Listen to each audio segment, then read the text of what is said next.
అందరికీ నమస్కారం. వారాహిదేవి నవరాత్రులు ఒక పక్క జరుగుతున్నాయి. అయితే ఈ నవరాత్రులు అయిపోయేలోపు మీరు ఈ విషయాలైతే తెలుసుకోండి. ఎందుకంటే వారాహి అమ్మవారి పూజ మాత్రమే కాదు, దాని ఫలితం ఎంత గొప్పది అని తెలియాలి అంటే ఈ వీడియో చివరి వరకు చూడండి. ఒక చిన్న కథ కూడా ఉంటుంది, దాని వెనుక అర్థం కూడా మీరు తెలుసుకునే ప్రయత్నం ఇప్పుడు చేతురు. కానీ అయితే వారాహిదేవి నవరాత్రులు జరుగుతున్న సమయంలో మీరు తెలుసుకోవాల్సిన విషయాల్లో మొదటిది ఏంటి అంటే, ముఖ్యంగా అమ్మవారి గురించి.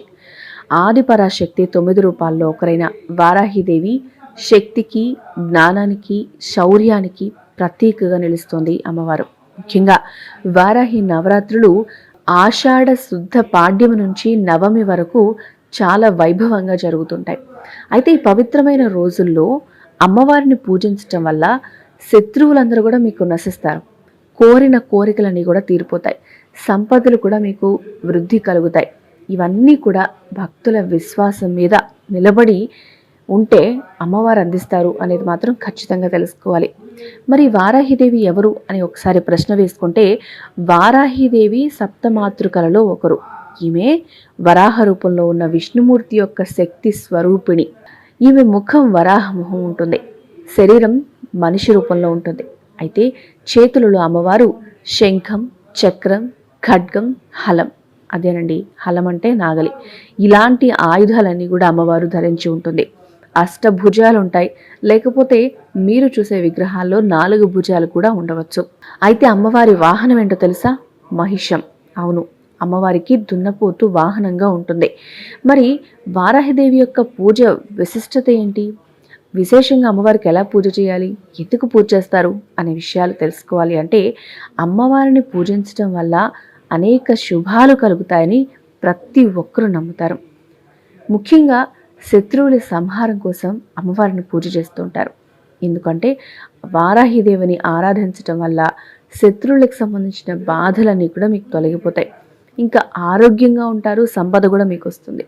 మీకు మంచి ఆరోగ్యం, ఐశ్వర్యం కలగాలి అని అమ్మవారిని పూజిస్తే ఖచ్చితంగా అవన్నీ మీకు అమ్మవారిస్తారు. అంతేకాకుండా కోరిన కోరికలన్నీ కూడా నెరవేర్చడం అనేది ఎక్కువగా వారాహిదేవికి ఉన్న ప్రత్యేకతగా చెప్పుకోవచ్చు. ఎందుకంటే ఈ మధ్య కాలంలో అమ్మవారిని పూజించడం ప్రతి ఒక్కరూ చేస్తున్నారు. వారాహిదేవి గురించి భక్తుల కోరికలు తీరుతాయని, ముఖ్యంగా భక్తులకి రుణ బాధల నుంచి విముక్తి పొందుతారని అందరూ నమ్ముతారు. విశ్వాసంతో అమ్మవారిని రుణ బాధలు పోవాలని పూజించే వారి సంఖ్య చాలా ఎక్కువగా ఉంది అని తెలుసుకోవచ్చు. ఇంకా అతి ముఖ్యమైన విషయాల్లో ఇంకొకటి ఉందండి. అదే వారాహిదేవిని పూజిస్తే ఖచ్చితంగా భయం తొలగిపోతుంది. చాలామంది చిన్నపిల్లలు కావచ్చు, లేకపోతే ఏ విషయం గురించి అయినా సరే ఒక్కొక్క సమయాల్లో ఎక్కువ మంది భయానికి గురవుతూ ఉంటారు. ఆ భయం తొలగిపోవాలంటే ఖచ్చితంగా అమ్మవారిని పూజించి తీరాలి. ఈమె శక్తికి ఈమెను కనుక పూజిస్తే భయం అనేది వీళ్ళకు ఉండదు అనేది భక్తులు ప్రగాఢంగా నమ్మే ఒక మంచి విషయం. అంతేకాదు, ప్రతి ఒక్కరి జాతకంలో ప్రతి గ్రహం అనుకూలించడం అంటే చాలా కష్టమైన విషయమే. మరి అలాంటి పరిస్థితుల్లో అమ్మవారిని కనుక పూజిస్తే జాతకంలో ఎలాంటి దోషాలు ఉన్నాయన్నా కూడా అవన్నీ కూడా తొలగిపోతాయి అని చెప్తున్నారు. కాబట్టి వారాహిదేవిని పూజించడం వల్ల మీ జాతక దోషాలను కూడా నివారించుకోవచ్చు. ముఖ్యంగా ఈ నవరాత్రుల్లో ఏం చేయాలి, నవరాత్రులు అప్పటికే వస్తున్నాయని ఆలోచించే వాళ్ళకి ఈ విషయం గుర్తుపెట్టుకోండి. ప్రతిరోజు అమ్మవారిని అనేక రూపాల్లో పూజించడం అనేది ఆనవాయితీగా వస్తుంది. అయితే మీరు సాత్విక ఆహారాన్ని తీసుకోవాలి, అహింసను పాటించాలి. ఎదుటి వాళ్ళని ఇబ్బంది పెట్టి హింసించే పనులేవి మీరు చేయకూడదు. మనసుని చాలా ప్రశాంతంగా ఉంచుకోవడం ముఖ్యమైన నియమం. ఎందుకంటే మానసిక ప్రశాంతత లేనిదే ఏ పూజ ఫలించదనేది ముఖ్యం. ఇంకా వారాహి అమ్మవారికి భక్తి శ్రద్ధలతో పూజ చేస్తేనే ఫలితం అనేది దక్కుతుందనేది ప్రగాఢ నమ్మకం. తప్పనిసరిగా చేయవలసిన పని. అయితే అమ్మవారికి ఇష్టమైన పూజలు చేయాలి, అష్టోత్తరాలు చేయాలి, సహస్రనామాలు చేయాలి. ఇవన్నీ పారాయణ చేయడం వల్ల మీకు విశేషంగా ఫలితం అనేది లభిస్తుంది. అందరిలోకి మీరు ప్రదర్శించే భక్తిని బట్టి, అమ్మవారికి పూజని బట్టి చేసే పూజ మీ భక్తిని మెచ్చుకొని ఖచ్చితంగా అమ్మవారు మీకు తగిన ఫలితాన్ని అందిస్తారు అని చెప్పొచ్చు. అయితే అమ్మవారికి నైవేద్యం సమర్పించే సమయంలో మినువులతో చేసిన వడలు కానీ, పాయసం కానీ, శనగలు కానీ అమ్మవారికి సమర్పిస్తూ ఉంటారు. ఉదాహరణకి ఒక భక్తుడి కథ మనం చూద్దాం. అదే అండి, అమ్మవారి వరప్రసాదం ఎంత గొప్పది అని తెలిసే విధంగా ఒక కథ చూద్దాం. పూర్వం ఒకానొక గ్రామంలో ధర్మయ్య అనే భక్తుడు ఉండేవాడు. ప్రతినిత్యం వారాహిదేవిని ఆరాధిస్తూ ఉండేవాడు. అయితే అతనికి కొంతమంది శత్రువులు ఉండేవారు. వాళ్ళు ధర్మయ్యని ఎప్పుడు ఇబ్బందులకు గురిచేస్తూ ఉండేవాళ్ళు.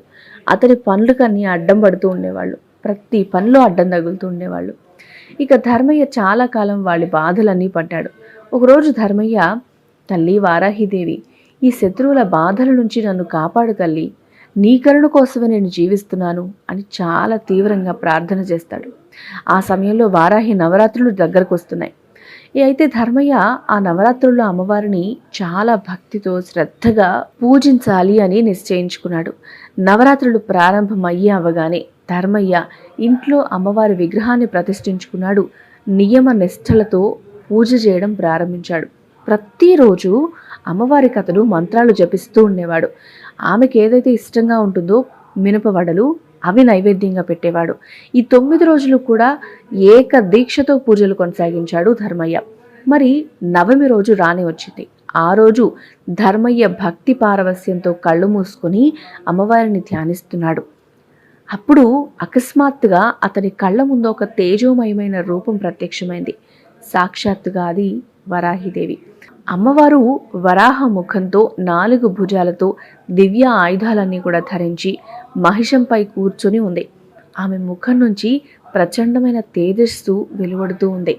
అమ్మవారు చిరునవ్వుతో ధర్మయ్యతో ఇలా అంటున్నారు, నాయన ధర్మయ్య, నీ భక్తి శ్రద్ధలకు నేను ప్రసన్నురాలనయ్యాను. నీ శత్రువులు నిన్నిక నుంచి బాధించలేరు. నీ కష్టాలన్నీ తొలగిపోయి నువ్వు సుఖ సంతోషాలతో జీవిస్తావు. నీ కోరికలు నెరవేరుతాయి అని అమ్మవారు పలికారు. అలాగే జరిగింది. ఆ తర్వాత కొన్ని రోజుల్లోనే ధర్మయ్య శత్రువులందరూ కూడా అతని నుంచి దూరంగా వెళ్ళిపోయారు. అసలు కనపడనే లేదు. అయితే ధర్మయ్యకు ఆర్థికంగా కూడా చాలా మేలు జరిగింది. అతను ఎలాంటి చింత లేకుండా నిశ్చింతగా ఉన్నాడు. సంతోషంగా జీవించాడు. అప్పటి నుంచి ధర్మయ్య వారాహిదేవిని ఇంకాస్త నిష్ఠగా పూజిస్తున్నాడు. ఆమె మహిమలను ప్రతి ఒక్కళ్ళకి చెప్పడానికి ధర్మయ్య ప్రయత్నం చేస్తూనే ఉన్నాడు, చెప్తూనే ఉన్నాడు. అయితే ఈ కథను చూస్తే మనకేం అర్థమవుతుందంటే, వారాహిదేవిని ఎవరైతే శ్రద్ధగా పూజిస్తారో వాళ్ళకి ఎలాంటి కష్టాలైనా కూడా తొలగిపోతాయి, భక్తుల కోరికలన్నీ కూడా నెరవేరుతాయి అనేది మనకు అర్థమైంది కదా. మీరేమంటారు? ఈ నవరాత్రుల్లో మీరు వారాహి అమ్మవారిని పూజిస్తున్నారా? అయితే పూజించే క్రమంలో ఈ నియమాలన్నీ పాటిస్తూ పూజిస్తే ఖచ్చితంగా మీకు మంచి ఫలితం వస్తుంది. వీడియో మీద మీ అభిప్రాయాన్ని కామెంట్ రూపంలో తెలియజేయండి. వీడియో నచ్చితే లైక్ చేయండి, షేర్ చేయండి, అలాగే మా ఛానల్ని సబ్స్క్రైబ్ చేసుకోండి. Thanks for watching.